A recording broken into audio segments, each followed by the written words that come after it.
வணக்கம். பசுமை சாரல் அலைவரிசை உங்களை அன்போடு வரவேற்கிறது. இந்த சேனலுக்கு நீங்கள் புதிய நண்பர்களாக இருந்தால் மறக்காமல் சப்ஸ்கிரைப் பண்ணுங்கள். கூடவே கீழே இருக்கிற பெல் பட்டனையும் அழுத்துங்கள்.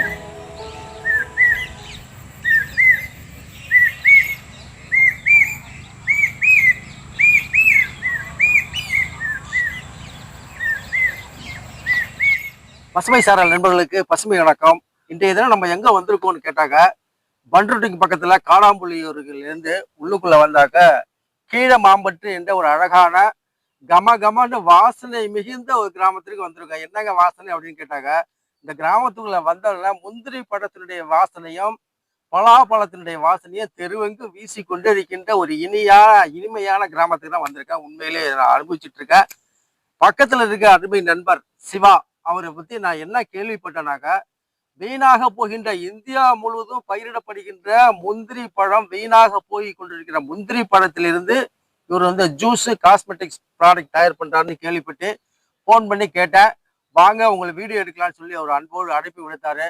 அதன் பொருட்டு கீழே மாம்பட்டு வந்து ஐயாவை பல சிரமங்களுக்கு மத்தியில் கண்டுபிடிச்சு அவர் பெரிய பிஸியான ஒரு ஷெட்டில் இருக்கக்கூடியவரை நம்ம பசுமை சாரலுக்காக ஒரு அரை மணி நேரம் நிப்பாட்டி வச்சு தொடர்ந்து இந்த வீடியோ பாருங்க. நிறைய தகவல்கள் சொல்லுவார்னு நினைக்கிறேன். உங்கள் கருத்துக்களை பதிவிடுங்கள் அன்போடு கேட்டுக்கொள்கிறேன். வணக்கம். என்னுடைய பேர் சிவா. கடலூர் மாவட்டம் பண்ருட்டியில் கீழ்மாம்பட்டுன்னு சொல்லிட்டு ஒரு கிராமம் இருக்கு. அந்த கிராமத்துல முந்திரி பழத்திலிருந்து ஜூஸ் மேனுஃபேக்சரிங் பண்றேன். ஸோ பண்ருட்டி அப்படின்னாலே முந்திரி பழம், இது ரெண்டு மட்டும்தான் வந்து பண்ருட்டியோட அடையாளமா இப்போ இருக்கு. இது ரெண்டுத்துக்குமே வந்து புவிசார் குறியீடு வந்து கொடுத்துருக்காங்க. இது வந்து ஒரு நல்ல விஷயம். இது வந்து பண்ருட்டியை வந்து ஒரு அடுத்த கட்டத்துக்கு வந்து ஒரு வளர்ச்சி அந்த பொருளாதார ரீதியாக வந்து இந்திய அளவில் உலக அளவில் வந்து கொண்டு போகிறதுக்கு பண்ருட்டி வந்து இந்த முந்திரியும் அந்த பலாவும் ஒரு மிக முக்கிய அடையாளமாக இருக்கு. ஸோ இந்த முந்திரியை பொறுத்த வரைக்கும் கடந்த 200-300 வருஷமா முந்திரி விவசாயம் கடலூர் மாவட்டத்தில் நடந்துட்டு இருக்கு. அந்த 200-300 வருஷமா வந்து பார்த்தீங்கன்னா இந்த முந்திரி கொட்டையை மட்டும்தான் வந்து முந்திரி விவசாயிகள் வந்து பயன்படுத்திட்டு இருக்காங்க. இந்த முந்திரி பழத்தை என்ன பண்றாங்க அப்படின்னா, இதோட மதிப்பு தெரியாம இதில் உள்ள ஊட்டச்சத்துக்கள் என்னென்னு அறியாம முந்திரி விவசாயிகள் அவங்களுக்கு தெரியல. அதுக்கான விழிப்புணர்வும் அவங்களுக்கு ஏற்படுத்தலை. அதனால அந்த முந்திரி விவசாயிகள் என்ன பண்ணுவாங்க, அந்த கொட்டைக்கு மட்டும்தான் மார்க்கெட் வேல்யூ இருக்கு அப்படின்னு சொல்லிட்டு முந்திரி பழத்தை கீழே தூக்கி போட்டுடுறாங்க. ஆனா அவங்க கீழே தூக்கி போடுறது முந்திரி பழத்துல ஆரஞ்சு பழத்தை விட 5 மடங்கு வைட்டமின் சி சத்து இருக்கு. ஆரஞ்சு பழத்தை நம்ம பயன்படுத்துறோம், அதுல இருந்து நிறைய குளிர்பானங்கள் இருக்கு, நம்ம வீட்டுல பயன்படுத்துறோம், கடைகள்ல ஷாப்ஸ்ல பயன்படுத்துறாங்க. ஆனா நம்ம உள்ளூர்ல விளையிற, நம்ம தமிழ்நாட்டுல விளையிற விவசாயிகள் விவசாயம் பண்ற அந்த முந்திரி பழத்துக்கு இது வரைக்குமே வந்து ஒரு மதிப்பு இல்லாம இருக்கு. ஸோ இதுல வந்து ஆரஞ்சு பழத்தை விட 5 மடங்கு வைட்டமின் சி சத்து இருக்கு அப்படின்றதால நான் அதை வந்து சில ரிசர்ச் ஆர்டிக்கல் அண்டு நான் ஓன் ரிசர்ச் பண்ணி முந்திரி பழத்திலேருந்து ஜூஸ் அப்படின்னு சொல்லிட்டு ஒரு கான்செப்ட் நான் டெவலப் பண்ணியிருக்கேன். அந்த முந்திரி பழத்திலேருந்து ஜூஸ்ன்றது வந்து பார்த்தீங்கன்னா கேஷ்விட்டா அப்படின்ற பிராண்ட் நேம்ல ஸ்டார்ட் பண்ணி ப்ரொடக்ஷன் பண்ணிட்டு இருக்கேன். என்னோட கம்பெனி நேம் கேஷ்விட்டா பிரைவேட் லிமிடெட். அந்த முந்திரி பழம் ஜூஸில் வந்து பார்த்தீங்கன்னா நம்ம என்ஏபிஎல் லேபில் டெஸ்ட் பண்ணியிருக்கோம். அதுக்கான நியூட்ரிஷனல் டெஸ்ட்லாம் பண்ணியிருக்கோம். ஸோ அந்த முந்திரி பழத்தில் கிட்டத்தட்ட வருஷத்துக்கு 1800 கோடி ரூபா ஆண்டு வருமானம் பண்ண முடியும். கிட்டத்தட்ட வந்து பார்த்தீங்கன்னா தமிழ்நாட்டில் 8 மாநிலங்களில் முந்திரி விவசாயம், தமிழ்நாட்டில் 8 மாவட்டங்களில் முந்திரி விவசாயம் பண்ணிட்டு இருக்காங்க. கடலூர் மாவட்டம், அரியலூர், பெரம்பலூர், புதுக்கோட்டை, கன்னியாகுமரி, பாண்டிச்சேரி, இந்த மாதிரி வந்து 8க்கும் மேற்பட்ட மாவட்டங்களில் முந்திரி விவசாயம் நடக்குது. அதை ஒட்டுமொத்தமாக தமிழ்நாடு அளவில் வந்து பார்த்தீங்கன்னா 85,000 ஹெக்டர். இந்த 8 மாவட்டத்திலே முந்திரி விவசாயம் நடக்கிற ஏரியாக்களுடைய அளவு வந்து 85,000 ஹெக்டர். கடலூர் மாவட்டத்தில் வந்து பார்த்தீங்கன்னா பண்ருட்டி, விருதாச்சலம், நெய்வேலி, கடலூர், இந்த மாதிரி வந்து பல கிராமங்களில் வந்து முந்திரி விவசாயம் பண்ணிட்டு இருக்காங்க. இங்கேயுமே வந்து 3 லட்சம் டன் பழங்கள் வந்து கீழே போட்டு மண்ணா மக்கிட்டு இருக்கு. ஸோ இது வந்து ஒரு பெரிய பொருளாதார இழப்பு, பெரிய வருவாய் இழப்பு வந்து முந்திரி விவசாயத்துல தெரிஞ்சு நடக்குது. இது வந்து தெரியாம நடக்கல. பட் இதுக்கு வந்து அரசாங்கத்துக்கு தெரியும்.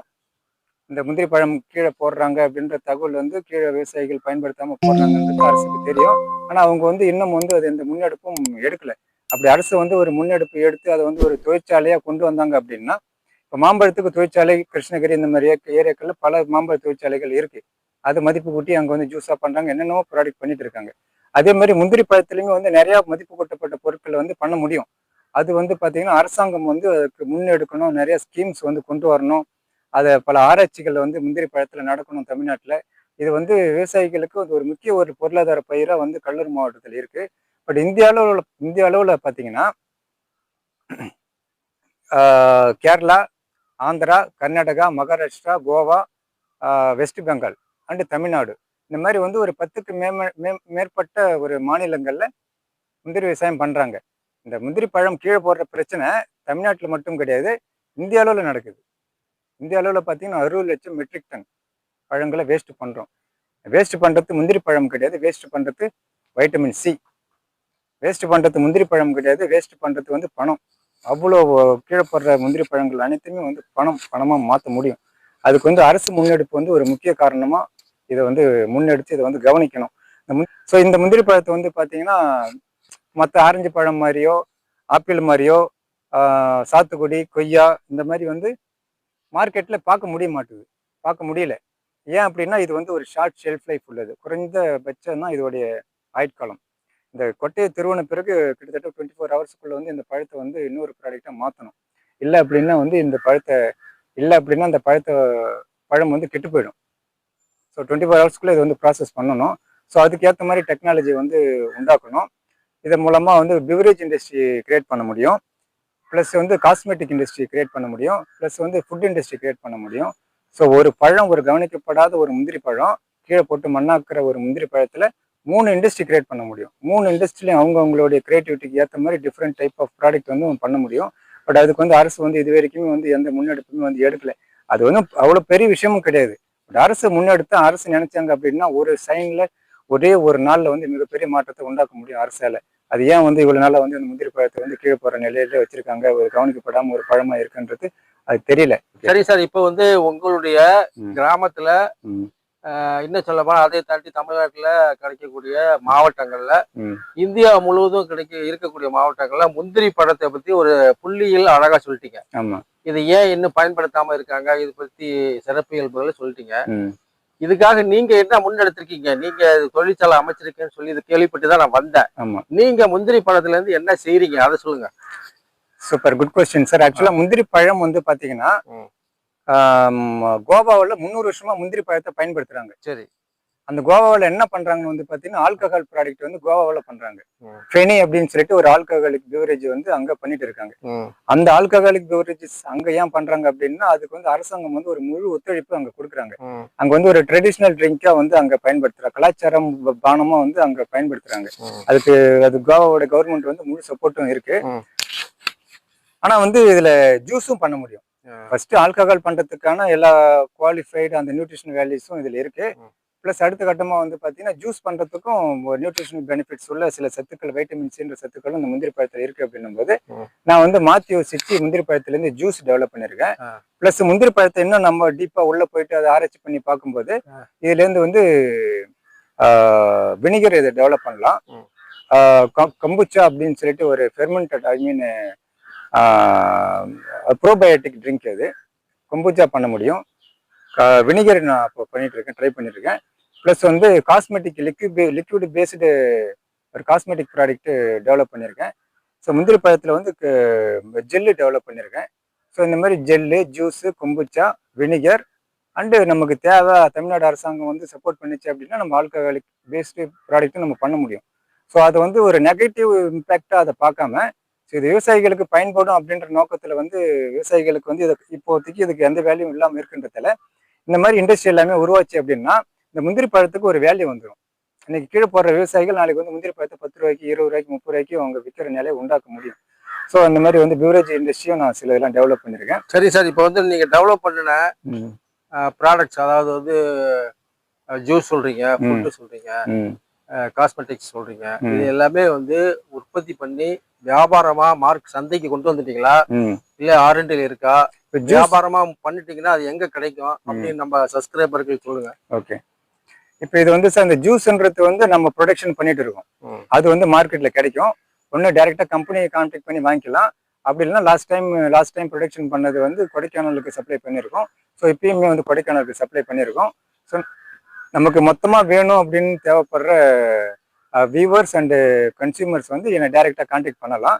ஸோ அவங்களுக்கு வந்து டைரெக்டாக வந்து ஒரு டிஸ்ட்ரிபியூட்டர்ஷிப் அந்த டைமில் வந்து நம்ம வந்து சப்ளை பண்ண முடியும் சார். சரி சார். சரி, இப்போ நீங்கள் பண்ணிட்டு இருக்கிற இந்த முந்திரி பழத்திலிருந்து மதிப்பு கூட்டி ம் உணவுப் பொருளா இருக்கட்டும், அலங்கார பொருட்களா இருக்கட்டும், இது மாதிரி செய்யக்கூடிய பொருட்களுக்கு ம் அரசாங்கம் ஏதாவது உங்களுக்கு வந்து சப்போர்ட் பண்ணிச்சா? ம் தொழில்நுட்ப ரீதியிலயும் சரி, ம் இல்ல பொருளாதார ரீதியிலும் சப்போர்ட் இது பண்ணிச்சா? அதை கொஞ்சம் சொல்லுங்களேன். Okay, good question. இது வந்து நான் ஒரு கிராமப்புறத்துல இருந்து நான் இதை இங்க இருக்க ஒரு விளைபொருட்களை நான் மதிப்பு கூட்டிருக்கேன் அப்படின்றதால ம். இந்த ஜூஸ்ன்ற கான்செப்ட் வந்து இது வரைக்கும் நம்ம தமிழ்நாட்டுல கிடையாது. சரி, நான் ஃபர்ஸ்ட் டைம் இது 100% ஃப்ரூட் கண்டென்ட் ஜூஸை நான் டெவலப் பண்ணியிருக்கேன் அப்படின்னும் போது தமிழ்நாடு அரசாங்கத்துல ஸ்டார்ட் அப் தமிழ்நாடு அப்படின்னு சொல்லிட்டு ஒரு இனிஷியேட்டிவ் எடுத்திருக்காங்க சார். சரி. ஸோ ஸ்டார்ட் அப் தமிழ்நாடு வந்து எனக்கு கிராண்ட்ஸ் கொடுத்துருக்காங்க. ஸோ அந்த கிராண்ட் ஃபண்ட் வந்து எனக்கு வந்து நான் அடுத்த கட்ட வளர்ச்சிக்கும் என்னோட அடுத்த கட்ட ப்ராடக்ட் டெவலப்மெண்ட்டுக்கும் வந்து ஒரு மிகப்பெரிய சப்போர்ட்டா இருக்கு. ஸோ ஸ்டார்ட் அப் டீம் வந்து ஒரு மிகப்பெரிய இம்பாக்ட் வந்து என்னுடைய பிசினஸ்ல வந்து கிரியேட் பண்ணியிருக்காங்க சார். இதுக்கு வந்து இந்த நேரத்தில் வந்து ஸ்டார்ட் அப் தமிழ்நாடுக்கு வந்து நான் மிகப்பெரிய தேங்க்ஸ் சொல்லிக்கிறேன். தமிழ்நாடு அரசாங்கத்துக்கும் நான் ரொம்ப தேங்க்ஸ் சொல்லிக்கிறேன். ஓகே. சரிங்க சார். இப்போ வந்து இளம் வயது, அதாவது வந்து ஒரு இளம் வயதிலேயே இந்திய அளவுல வந்து உள்ள தொழிலை வந்து முதல்ல நான் தான் பண்ணேன்னு சொல்றீங்க. இந்த தொழில், அதாவது வந்து முந்திரி பழத்திலிருந்து செய்யக்கூடிய உணவுப் பொருளா இருக்கட்டும், அழகு சாதன பொருட்களா இருக்கட்டும், இல்ல ஜெல்லு, சாக்லேட், இந்த மாதிரி வகைகளை இந்த தொழில்நுட்பம் எங்க இருந்து நீங்க கத்துக்கிட்டீங்க? யாரு உங்களுக்கு சொல்லி கொடுத்தது? Okay, super, good question sir. ஆக்சுவலா வந்து ஒரு அந்த முந்திரி பழம்ன்றது வந்து அது ஒரு வழியா நான் பாக்குறேன். இவ்வளவு தூரம் கீழே போடுறாங்களே அப்படின்றது, வாடிய பெயரை கண்ட போதெல்லாம் வாடினேன்னு சொல்லிட்டு வள்ளலார் ராமலிங்க அடிகளார் சொல்லியிருக்காரு. ஆமா. ஸோ அதே மாதிரி இவ்வளவு பழங்களுக்கு நம்ம ஊர்ல கீழே போடுறாங்களே, இதுல இவ்வளவு பொட்டன்ஷியல் இருக்கு அப்படின்னு சொல்லிட்டு அந்த வழி தான் வந்து இந்த முந்திரி பழம் ஜூஸ் பண்ணணும்ன்ற அந்த ஒரு ஐடியாவை எனக்கு கிரியேட் பண்ணிச்சு. பட் அதுக்கு முன்னாடி வந்து ஜூனியர் விகடன்ல ஒரு ஆர்டிக்கல் நான் படிக்க வாய்ப்பு கிடைச்சது சார். அதுல வந்து மிஸ்டர் சுரேஷ் சம்பந்தம் சொல்லிட்டு கனவு தமிழ்நாடு ஒருங்கிணைப்பாளர் இருக்காரு. அவர் சார் தான் வந்து கடலூர் மாவட்டத்துல பண்ருட்டில விளையிற முந்திரி பழத்தை மதிப்பு கூட்டணும், அதாவது ஃபெனியா ஆல்கஹாலிக் ப்ராடக்டை மதிப்பு கூட்டினா 1800 கோடி ரூபாய் வந்து ஆண்டு வருமானம் பண்ண முடியும் அப்படின்னு சொல்லிட்டு சார் வந்து அந்த ஜூனியர் விகடன் ஆர்டிக்கல் எழுதியிருந்தாரு. ஸோ அந்த ஆர்டிக்கல் நான் என்னைக்கு படிச்சனோ அன்னையில இருந்து என்னோட லைஃபே கம்ப்ளீட்டா மாறிடுச்சு. அன்னையில இருந்து எனக்கு தூக்கம் கெட்டு போச்சு. இவ்வளவு பழங்கள் 1800 கோடி ரூபாய் போடுறது, பழத்தை கீழே போடல, 1800 கோடி ரூபாய் மண்ணில் போடுறோம் நம்ம அப்படின்ற அந்த உணர்வு எனக்கு வந்தது. ஸோ அதுல இருந்து நான் வந்து முந்திரி பழத்துல என்னென்னலாம் பண்ண முடியுமோ எல்லாமே நானே ரிசர்ச் ஆர்டிக்கல், முந்திரி பழத்துல உலக அளவில் யாரெல்லாம் ரிசர்ச் ஆர்டிக்கல் எழுதியிருக்காங்களோ எல்லா ரிசர்ச் ஆர்டிக்கலும் நான் வாங்கி படிப்பேன் சார். உலக அளவில் எழுதணும், இந்திய அளவுலையும் தமிழ்நாட்டு அளவில் யாரெல்லாம் முந்திரிகள் ஆராய்ச்சி பண்ணியிருக்காங்களோ விஞ்ஞானிகள், அவங்க கிட்ட நான் பல பேருக்கு நான் கால் பண்ணி பேசியிருக்கேன், நேர்லயே மீட் பண்ணியிருக்கேன். பிளஸ் இவங்க எல்லாம் சொன்ன ஆலோசனைகள், பிளஸ் ரிசர்ச் ஆர்டிக்கல்ல இருந்த இன்ஃபர்மேஷன்ஸ், பிளஸ் நானா ட்ரையல் அண்ட் எரர், ப்ராக்டிக்கலா ட்ரையல் அண்ட் எரர் பண்ணி நான் ஓனா அந்த ப்ராடக்ட் வந்து நான் டெவலப் பண்ணியிருக்கேன் சார். ஸோ இது வந்து ஒரு ப்ரீமியம் ப்ராடக்டை நான் பண்றேன். ஏன்னா இதுல வந்து ப்ரிசர்வேட்டிவ் ஆட் பண்ணல, சுகர் ஆட் பண்ணல, ஃபுட் கலர் ஆட் பண்ணல, வாட்டர் ஆட் பண்ணல. இந்த முந்திரி பழத்தை இந்த இந்த இந்த முந்திரி பழத்தை புழிஞ்சா ஒரு ஜூஸ் வரும் சார். இந்த முந்திரி பழ ஜூஸ்ல என்ன 100% கண்டென்ட் இருக்கோ இதுதான் வந்து நம்ம ஜூஸ், அதை நம்ம ப்ராடக்டா பண்றோம். ஸோ இதுல உங்க ப்ராடக்ட்ல எந்த ப்ரிசர்வேட்டிவ் சேர்க்கலையா? ப்ரிசர்வேட்டிவ் சேர்க்கல, சுகர் சேர்க்கல, ஃபுட் கலர் சேர்க்கல, வாட்டர் சேர்க்கல. இந்த இந்த இந்த ஃப்ரூட் கண்டென்ட் தான் 100% அதுல. இதை எப்படி நீங்க பிழிஞ்சு எடுக்கிறதுக்கு மிஷினரிஸ்லாம் வச்சு? பிழிஞ்சு எடுக்கிறதுக்கு மிஷின் இருக்கு. ஸோ நம்ம பல்கா நம்ம நிறைய லார்ஜ் குவான்டிட்டி பண்றோம் அப்படின்னும் போது மிஷினரிஸ் இருக்கு. அந்த மிஷினரிஸ் மூலமா தான் சில ப்ராசஸ் ஒர்க்லாம் பண்றோம். ஸோ பிளஸ் அது உள்ள சில டெக்னிக்கல் டீடைல்ஸ்லாம் இருக்கு. சரிங்க சார். தமிழ்நாட்டுல வந்து இயற்கை வளங்கள் வந்து அளப்பரிய அபரிமிதமா இருக்கு சார். ஒவ்வொரு பழத்தையும், ஒவ்வொரு பயிர், ஒவ்வொரு நறுமண பொருட்கள் எதுவா இருந்தாலும் அது வந்து மதிப்பு கூட்டணும். நான் ஏன் ஒரு கீழ்மாம்பட்டு பண்ருட்டில் இங்க இருக்க முந்திரி பழம் வேஸ்ட் ஆகுதுன்னு சொல்லிட்டு எனக்கு தெரியுது. ஸோ நான் டெவலப் பண்ணிருக்க பொருள் வந்து மல்டிநேஷனல் கம்பெனி கூட காம்படிட் பண்ற அளவுக்கு குவாலிட்டி அண்ட் ப்ரீமியம் ப்ராடக்ட்டை நான் டெவலப் பண்ணிருக்கேன். இது என் ஊரோட வழி என்னன்னு சொல்லிட்டு எனக்கு தெரிஞ்சிருக்கு. அதனால தமிழ்நாட்டில் இருக்க ஒவ்வொரு மாவட்டத்திலையும் பல விவசாய பொருட்கள் வந்து ரா மெட்டீரியலா தான் நம்ம வந்து வெளியே அனுப்பிட்டு இருக்கோம். இப்போ உதாரணத்துக்கு துளசி எடுத்துங்க, ஒரு வெங்காயம் எடுத்துங்க, ஒரு தக்காளி எடுத்துங்க, ஒரு உருளைக்கிழங்கு எடுத்துங்க, ஒரு மரவள்ளி எடுத்துங்க, ஒரு கரும்பு எடுத்துங்க, ஒரு நெல் எடுத்துங்க, ஒரு மிளகு எடுத்துங்க. இது எல்லாமே மூலப்பொருளாக தான் நம்ம வந்து வெளியே கொடுத்துட்டு இருக்கோம், சந்தையில் வித்துட்டு இருக்கோம். இது எல்லாமே வந்து வேல்யூ அடிஷன் பண்ணணும். ஒரு முந்திரி பழம் இவ்வளோ வேஸ்ட் ஆகுது அப்படின்னு சொல்லிட்டு நான் வேல்யூ அடிஷன் பண்ணும்போது எனக்கு தெரிய வருது, அவ்வளோ பொட்டன்ஷியல் இருக்குன்னு தெரிய வருது. அந்த மாதிரி அந்தந்த ஊர்லேயும் அந்த இருக்கிற விளைபொருட்களை, இயற்கை விளைபொருட்களை மதிப்பு கூட்டணும். மதிப்பு கூட்டணும். அந்த உள்ளூரில் இருக்க அந்த மாவட்டத்தோடைய, அந்த வட்டாரத்தோடைய பொருளாதாரம் வளரும். அந்த ப்ராடக்ட்ன்றது நம்ம வீட்டில் உபயோகப்படுத்தப்படக்கூடிய பொருளாக இருக்கக்கூடாது. அது வெளிநாட்டுக்கு எக்ஸ்போர்ட் பண்ற மாதிரியான பொருளாக குவாலிட்டி ப்ரீமியம் ப்ராடக்ட் இருந்துச்சு அப்படின்னா இந்தியாவோட பொருளாதாரம், இந்தியாவோட விவசாயிகளுடைய வாழ்வாதாரம் வந்து மிகப்பெரிய அளவுல உயரும். ஸோ எனக்கு அந்த வாய்ப்பு அளித்த பசுமை யூடியூப் சேனல் நிறுவனத்தாருக்கு நான் மிகப்பெரிய தேங்க்யூ சொல்லிக்கிறேன். சரிங்க, இப்ப நீங்க நன்றி சொல்றீங்க, ஓகே, நன்றி நாங்க ஏற்றுக்கொள்கிறோம். ம். அதுக்கு முந்தைய நீங்க உங்கள்ட்ட முடிக்கிறதுக்கே மனசுல, ஏன்னாக்கா நிறைய ஒரு அறிவு களஞ்சியமா நீங்க இருக்கீங்க. தேங்க்யூ. சிறிய வயதுல நீங்க எவ்வளவு பெரிய விஷயங்களை இந்திய அளவுல பேசக்கூடிய ஒரு நபரா இருக்கீங்க. Thank you sir. எனக்கு வந்து ஒரே ஒரு டவுட்டுக்கு மட்டும் கேள்விக்கு பதில் சொல்லிட்டு வீடியோ முடிச்சுக்கலாம். ஓகே. நீங்க என்ன படிச்சிருக்கீங்க, உங்களுடைய வயது என்ன, அதை சொல்லுங்களேன்.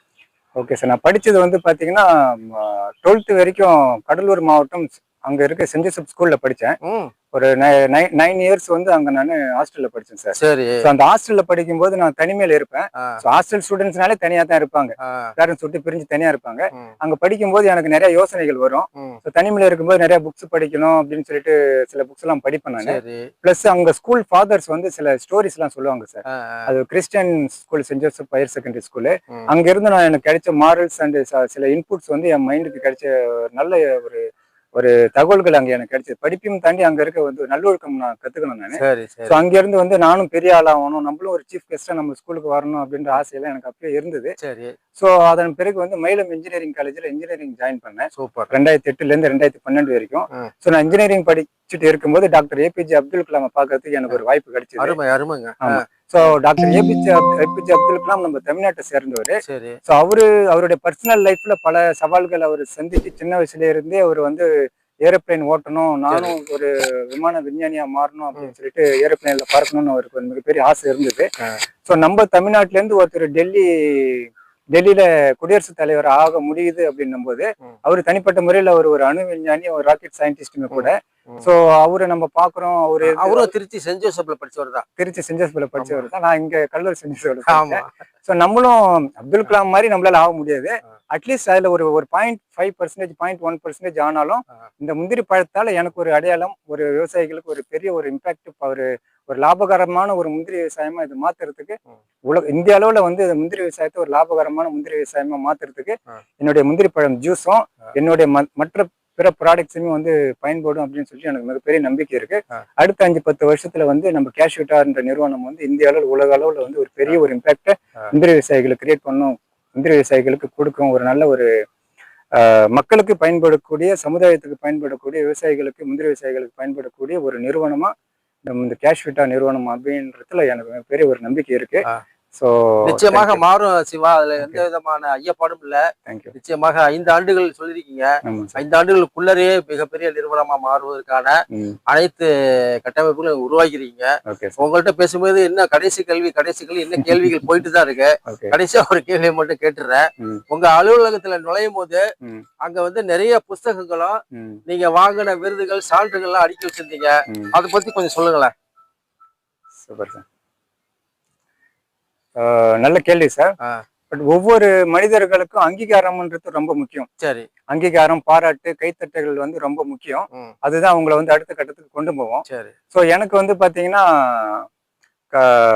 வாழ்க்கையில சாதிக்கணும் அப்படின்னா நம்ம சாதிச்சவங்க மாதிரி நம்ம திங்க் பண்ணணும். நீங்க டிரைவரா மாறணும்னா நீங்க டிரைவர் மாதிரி திங்க் பண்ணணும்.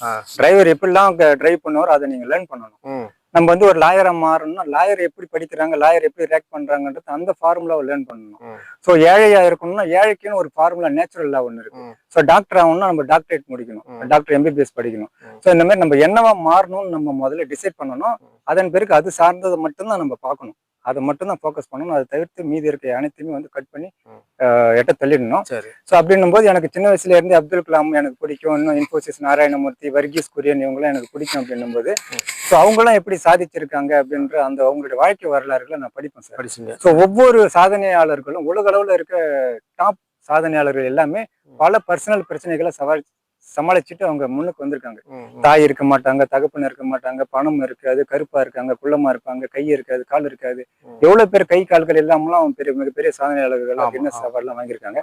ஸோ அதனால வந்து சாதனைகள் பெரிய ஒரு மக்களுக்கு பயன்படுற மாதிரி வாழணும்னு நான் நினைக்கிறேன். ஸோ அது எப்படி உலக அளவுல பண்ணியிருக்காங்க அப்படின்னு சொல்லி சில புக்ஸ் எல்லாம் வாங்கி படிக்கும்போது ஸோ அவங்க எல்லாமே ஏதோ ஒரு பிரச்சனையை அவங்க சால்வ் பண்ணியிருப்பாங்க. இப்போ இந்தியா வந்து பாத்தீங்கன்னா சார் ஒரு 40-50 வருஷத்துக்கு முன்னாடி இந்தியா வந்து ஸ்பேஸ் ரிசர்ச்ல பெரிய அளவுல ஒரு டெவலப்மெண்ட் கிடையாது. ஸோ அப்துல் கலாம் ஐயா உள்ள வந்த பிறகுதான் வந்து ஒரு ஸ்பேஸ் டெவலப்மெண்ட்ல வந்து ஒரு ஒரு ஒரு ஒரு ஒரு முன்னணியில வந்திருக்கு. ஸோ அப்படின்னும் போது அவரு சில பிரச்சனைகளை சால்வ் பண்ணியிருக்காரு doctor APJ Abdul Kalam. So Varghese Kurien சொல்லிட்டு பாலுக்கு மதிப்பு இல்லை அப்படின்னு சொல்லிட்டு வெளிநாட்டுல சொல்லியிருக்காங்க. அதை லண்டன்ல ஓடுற லண்டன்ல போற சாக்கடைக்கு சமமானது இந்தியாவோட பால். லண்டன்ல போற சாக்கடைக்கு சமமானது இந்தியாவோட பால் அப்படின்னு சொல்லிட்டு வர்கீஸ் குரியன் கிட்ட அவர் சின்ன பிள்ளையில இருக்கும்போது அவர் சொல்லியிருக்காங்க. ஸோ அதனால வர்கீஸ் குரியன் ஐயா என்ன பண்ணியிருக்காரு, நம்ம பாலை வந்து ஒரு தரமான ஒரு பாலா உற்பத்தி பண்ணணும் அப்படின்னு சொல்லிட்டு அவர் பல முன்னெடுப்புகள்லாம் எடுத்து இப்போ வந்து அமுல் அப்படின்ற சொல்லிட்டு ஒரு பெரிய ஒரு கோஆபரேட்டிவ் சொசைட்டி அவர் ஸ்டார்ட் பண்ணியிருக்காரு. அந்த மாதிரி நம்ம மிகப்பெரிய அச்சீவ்மெண்ட் பண்ணணும் அப்படின்னா மிகப்பெரிய பிரச்சனையை சால்வ் பண்ணணும். நான் என் வீட்டு பிரச்சனையை சால்வ் பண்ணா என் வீட்டில் இருக்கவங்களுக்கு மட்டும்தான் எனக்கு பிடிக்கும். நான் தமிழ்நாட்டோடைய பிரச்சனையை சால்வ் பண்ணா தமிழ்நாட்டில் இருக்கவங்களுக்கு எனக்கு பிடிக்கும். இந்தியாவோடைய பிரச்சனையை சால்வ் பண்ணா இந்தியாவில் இருக்க எல்லாருக்குமே என்னுடைய தேவை முக்கியம். ஸோ அதனால வந்து இளைஞர்களாகிய படித்த இளைஞர்கள் வந்து நம்ம ஊர்ல இருக்க பிரச்சனை அது வந்து எல்லாரும் சந்திக்கக்கூடிய பிரச்சனையா இருக்கணும். ஸோ மிகப்பெரிய பிரச்சனையை வந்து நம்ம சால்வ் பண்ணோம். அது வந்து சமூகத்திற்கு பயன்படக்கூடிய ஒரு பிரச்சனை அண்ட் தீர்வு அது அமையணும். ஸோ வந்து நான் அந்த புத்தகம் படிக்கிறதுலேருந்து எனக்கு இந்த மாதிரி ஒரு சில யோசனைகள்லாம் வந்து சார். ஸோ புத்தகம் வந்து கண்டிப்பாக படிக்கணும், அதுக்காக நேரத்தையும் ஒதுக்கணும். Thank you sir. ரொம்ப சிறப்புங்க. கடைசி பசுமை சாரல் யூடியூப் சேனலுடைய சப்ஸ்கிரைபர் வியூவர்ஸ் அனைவரின் சார்பாகவும் மகிழ்வான வணக்கத்தையும் நன்றியும் தேங்க்யூ சார். ரொம்ப மகிழ்ச்சி சார். நீங்க வந்து இந்த கிராமத்துல இருக்க இந்த முந்திரி விவசாயிகள் சந்திக்கிற பிரச்சனையை நீங்க நேரடியா உங்களுடைய நேயர்களுக்கு கொண்டு போய் சேர்க்கணும்னு நீங்க வந்தது, இங்க நேரடியா வந்து விவசாயிகள் கூட நீங்க கலந்துரையாடினது வந்து எனக்கு மிகப்பெரிய மகிழ்ச்சி. இது வந்து அடுத்த கட்டத்துல வந்து ஒரு பெரிய இம்பாக்ட் இந்த யூடியூப் சேனல்ஸ் அண்ட் வியூவர்ஸுக்கு வந்து இது கிடைக்கும். உங்க வியூவர்ஸுக்கும் வந்து இது வந்து மிகப்பெரிய ஒரு பயனுள்ள ஒரு வீடியோவா இது அமையும்னு சொல்லிட்டு நான் நம்புறேன். Thank you sir.